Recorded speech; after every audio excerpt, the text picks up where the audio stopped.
Fala, gurizada medonha! Crítica gratuita no ar, Marcos, sobrevivendo à Covid. Sim, já estamos na finaleira, graças a Deus. Quer dizer, pelo menos eu e minha esposa, né? Infelizmente testamos positivo, mas, galera, estamos mandando bem aqui, estamos nos cuidando. Se cuidem aí, beleza? Não é brincadeira, não é fácil, mas tá dando tudo certo aqui. E hoje volto, é óbvio, com meu companheirinho Bafuné Fofinho para falar de horror gratuito. Sim, o quadro que está dando o que falar, as pessoas têm muito medo, as pessoas ficam incomodadas, as pessoas procuram saber sobre esses filmes muito bizarros que eu trago. E meio que na brincadeira eu acabei fazendo uma tour, digamos assim, pela América, né? O último filme do qual eu falei foi We Are The Flash, filme produção mexicana, e agora a gente sobe para os Estados Unidos. Eu queria evitar um pouco de ficar falando só sobre filmes norte-americanos e tudo mais, mas esse aqui eu acho que é um filme que ele de uma vez só eu consigo matar pelo menos dois grandes assuntos. Falar sobre snuffs, que é um subgênero do cinema documental, bizarro, extremo, e sobre found footage, que não é bem o caso aqui, mas eu vou tentar explicar o porquê dessa correlação entre esses dois subgêneros que montam August Underground.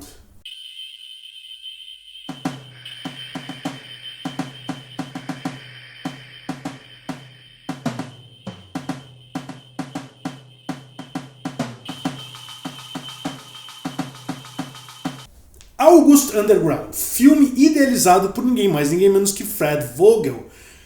Ele tinha como planejamento fazer o seu primeiro grande filme seria um grande filme de zumbis. Só que a grana tava curta, e quando eu digo curta, velho, deixa eu até colar aqui quanto que ele gastou. $2.000 é o que ele tinha ali para fazer o filme. E ele ficou inspirado por um documentário de um serial killer que era filmado por um admirador e tal. Então assim, o cara tinha lá os seus assassinatos filmados por um terceiro, por uma outra pessoa que não interagia com o que estava acontecendo. Se tornava cúmplice por não impedir o que estava acontecendo, mas não participava em si do ato da violência que estava lá sendo acontecido. Isso pode ser configurado como um snuff. O que são snuffs? São filmes, no caso, poderiam ser vistos como documentários em que alguém ou alguéms contratam uma pessoa para filmar alguma coisa muito bruta. Um assassinato, um estupro e coisas do tipo. Vocês, a galera mais nova aqui do canal, pouco provável que tenham ouvido falar de algo chamado Faces da Morte. Foi vendido como o primeiro grande snuff da década de 80, em que qualquer um podia ir na locadora e alugar para ver lá uma série de eventos bizarros de pessoas morrendo, pessoas pulando pela janela, autópsias e coisas do tipo. Depois desmentiram, disseram que boa parte daquilo era tudo fake, enfim. Mas o grande lance é que os snuffs eles têm um mercado muito grande, muito forte no underground. No caso, lá na Deep Web, tu consegue muita coisa e é possível até mesmo encomendar. Eu vou lá, entro e falo, eu quero que o fulaninho de tal, não necessariamente uma pessoa em si, mas dentro daquelas características, né? Um cara branco, alto, gordo, exploda o joelho do cara. Vai lá um cara dar um tiro de 12, sabe? Umas coisas do tipo. Então isso seriam os snuffs. E aí, algumas pessoas até me perguntam, então esses pedófilos, por exemplo, que aparecem em documentários da polícia, em que o cara foi lá e achou no computador do cara um monte de vídeo que o cara encomendou. Sim, isso pode ser considerado um snuff. Não necessariamente mas pode ser considerado. A título de curiosidade, tem um filme muito legal com o Nicolas Cage, dirigido pelo Joel Schumacher, que infelizmente veio a falecer recentemente, salvo engano foi no mês passado, chamado 8mm, que mostra um pouco dessa subcultura do snuff movie. E os found footage, primeira coisa que vem na cabeça é o Atividade Paranormal e também a Bruxa de Blair. Eles têm essa carga maior, essa coisa mais certeira do que é um found footage, que é tu encontrar uma filmagem de algo sobrenatural ou algo bizonho que foi feito e ninguém sabe como que aconteceu, aí tu assiste a fita e tem lá as informações do que levou lá a pessoa a morrer, ou ser perseguida, ou ser presa, sabe lá Deus o que foi. Então aqui a gente meio que tem, basicamente no August Underground, essa fusão dos dois, porque a gente acompanha aqui, e aí já é uma sinopse, e vocês vão estranhar porque eu vou acabar falando dos 3 filmes de uma vez só, porque não tem conteúdo suficiente para fazer 3 vídeos sobre cada um dos filmes, não vejo o porquê de fazer isso. E como é um vídeo aqui do Horror Gratuito, eu vou fazer nesse aqui a sinopse, evitando ao máximo spoilers. É difícil por conta do roteiro, vocês vão entender o porquê. E depois aquela velha história de sempre. 3 razões para não assistir, são bem fortes. E 3 razões para assistir, não tão boas assim. Eu me esforcei o máximo que dava. Eu reassisti os filmes recentemente, mas eu não consegui melhorar o meu argumento. Dessa vez não consegui ser um bom advogado de defesa, mas eu acho que é válido. Então vamos lá, a gente acompanha aqui, de fato, o Fred Vogel. Ele, além de dirigir e roteirizar, ele é o ator principal que interpreta um serial killer. E basicamente ele tem como fetiche invadir uma casa em que tem de preferência um casal, em que ele possa torturar o parceiro masculino enquanto ele deixa a parceira feminina observando tudo. É muito cru. Não é uma grande produção, já disse aqui o valor, por mais que seja um filme de 2001 e $2.000, talvez hoje em dia tu compra um bom celular para gravar até mesmo em 4K, se for o caso, mas naquela época não. Muito da ideia do que ele trouxe foi, cara, eu quero que seja tosco, eu quero que seja muito bizarro. Então realmente é gravado com uma câmera VHS, o filme está comido, então diversas vezes o áudio se perde do que eles estão falando porque o áudio foi comido pela gravação tosca. A iluminação é tenebrosa, assim, tipo, a produção é muito low cost mesmo. Eu acho que boa parte desses $2.000 ele acabou mesmo tendo que contratar algumas pessoas para interpretar alguns papéis. E sim, tem um plot, tem uma história, tem um fio condutor. Por mais que o personagem em nenhum momento dê a entender o porquê que ele está fazendo aquilo, ou o porquê que ele gosta de fazer aquilo, ou se ele se deixa filmar por ser um snuff movie. Mas a grande relação aqui é...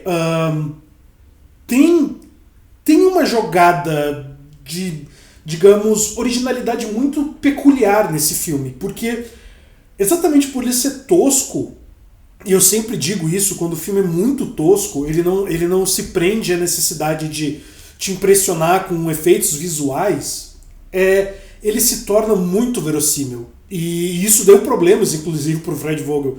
Ele foi divulgar o lançamento do filme no Canadá e ele foi preso até que ele conseguisse provar que nada daquilo era real e era apenas um filme, por mais bizonho que fosse.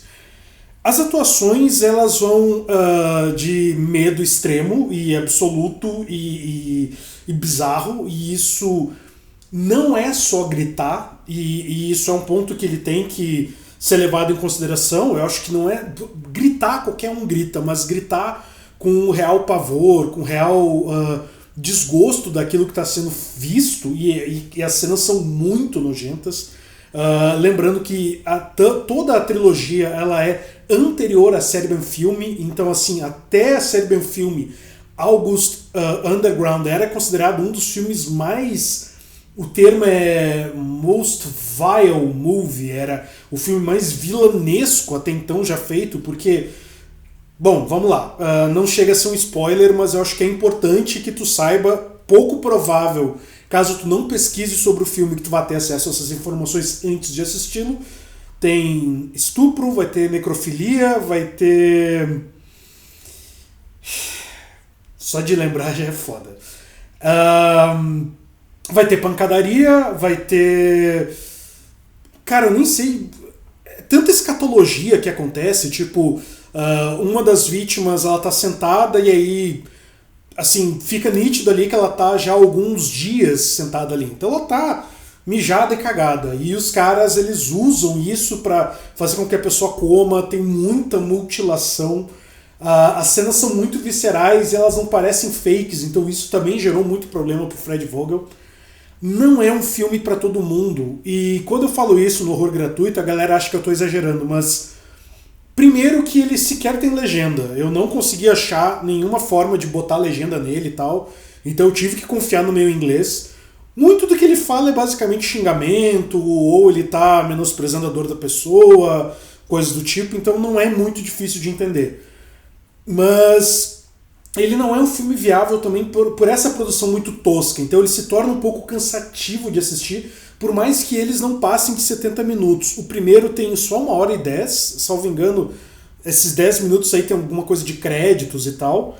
O segundo, ele também fica nessa faixa de 70, 75 minutos, e o terceiro, que aí sim ele já é uma produção diferenciada, ele tem 88 minutos. Do primeiro para o segundo, o que acontece? Não é uma continuação 100% linear, tu consegue perceber que algumas coisas que aconteceram no primeiro influenciam no segundo.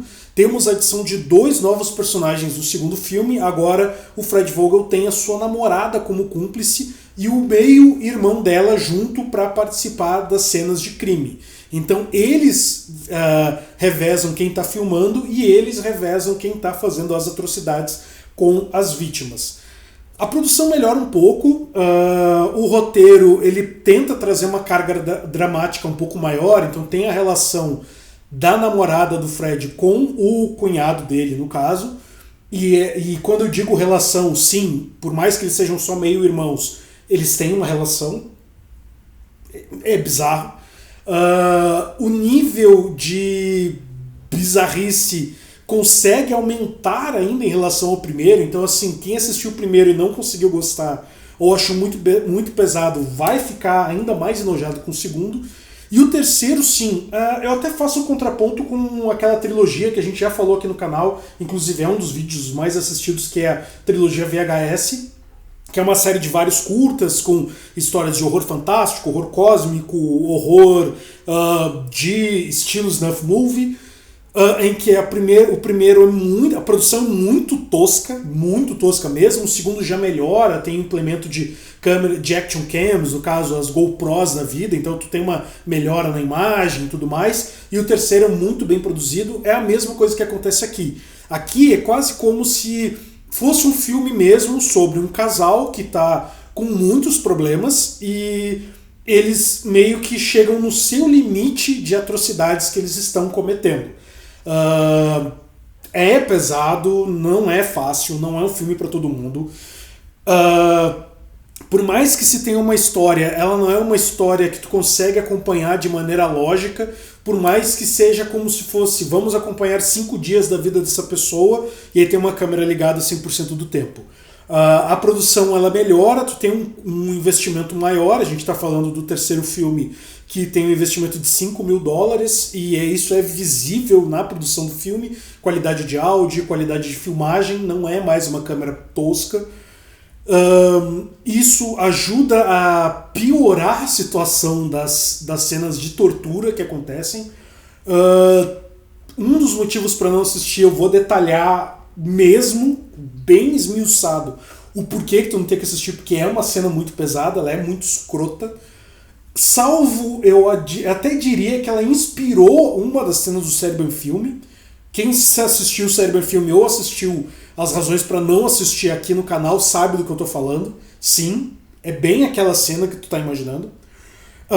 Então assim, não é um filme muito fácil, mas eu acho que ele tem os seus pontos legais de tu parar pra pensar. Cara, eu tenho um celular com uma câmera boa. De 2018 pra cá, basicamente várias câmeras de celular já dão conta de fazer um filme. O que pode faltar é memória ou espaço no teu celular. Mas não é tão difícil hoje em dia tu fazer um filme. E esse é um bom filme para que tu tenha boas ideias de como fazer a coisa acontecer. É nítido que ele não tinha microfone, é nítido que ele não tinha uma boa iluminação, é nítido que ele não tinha toda essa estrutura que a gente precisa para fazer um filme minimamente assistível hoje em dia, um curta que seja, mas ele fez a coisa acontecer. Pro bem ou pro mal, funcionou e o filme existe, tá aí, tá disponível.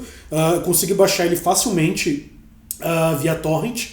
Quem quiser o filme, conversa comigo em privado que a gente dá um jeito de eu enviar para vocês. Não tem legenda, eu não consegui legenda para eles, então assim, tu tem que sacar um mínimo de inglês para conseguir entender, não é só violência gratuita, não é um torture porn gratuito, em que tu só vai ter ali o visual, tem algumas linhas de diálogo que ligam as coisas que estão acontecendo, mas é um filme que eu acho que ele precisa ser assistido. Tu que quer ser um cinéfilo, se considera um cinéfilo, eu acho que é necessário tu ter essas experiências um pouco mais extremas, como é o caso do Trauma, por exemplo, que tem uma estrutura de história, Serbian Film, filmes que são muito comentados. Tu precisa entender o porquê que eles são comentados, e não só ser levado pela opinião do teu crítico favorito.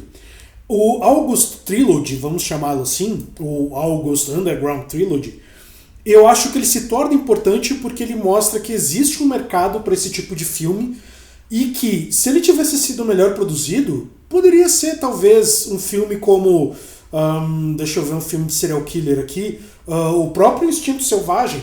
Talvez a gente só tira lá a detetive e deixa só o lado escroto e pesado do assassino, do serial killer. É o que a gente tem aqui, é o dia a dia do cara. Não é dos filmes mais empolgantes, ele não vai ter muita oscilação de coisas que estão acontecendo, mas eu acho que é uma oportunidade que tem de tu ver um outro lado de uma história sendo contada. Não é pra todo mundo, mais uma vez eu vou reafirmar, não é um filme pra todo mundo. Principalmente menores de idade, fujam desse filme. Quem se impressiona facilmente com violência gráfica também não é um filme para todo mundo. E para vocês terem ideia, eu só consegui conversar até hoje com 3 pessoas sobre esse filme. 3 pessoas. E nenhuma delas era brasileira. Tipo, inclusive uma, eu tenho quase certeza que nem americana era, pelo jeito tosco que escrevia lá, e a gente até tentou trocar mensagem de áudio. Só que, cara, o sotaque do cara era tão pesado que eu não tava entendendo o que ele estava dizendo. Mas, enfim. E se vocês querem um breve resumo do que é o filme, eu escrevi um poema, veja só. Eu sou perturbado, acontece. Eu vou deixar o link aqui na descrição do vídeo para vocês lerem o poema, também tá em inglês, tem que sacar o mínimo de inglês. Mas aí quem quiser eu faço uma tradução rápida e aí vocês vão entender do que é que se trata. Não é fácil, não é para todo mundo. Nota para a trilogia, não vou dar notas individuais, para mim eu vejo ele como um todo. Eu acho que ele funciona individualmente se tu quiser ver só um. Tem que começar pelo primeiro para entender como que a cabeça do serial killer aqui funciona, mas eu acho que ver os 3, tu consegue ter uma ideia de como ele amarra algumas pontas e conta toda uma história. Nota 5.5. Pronto. E aí vocês vendo os vídeos do 3 razões para não assistir, 3 razões para assistir, vocês vão entender os porquês, os pormenores desta obra do horror extremo, contemporâneo, muito do mal, muito maluco. E é isso, então, gurizada medonha. Espero que vocês tenham gostado. Muitíssimo obrigado por acompanhar o vídeo até aqui. Beijo, abraço, tchau e fui! Valeu, falou!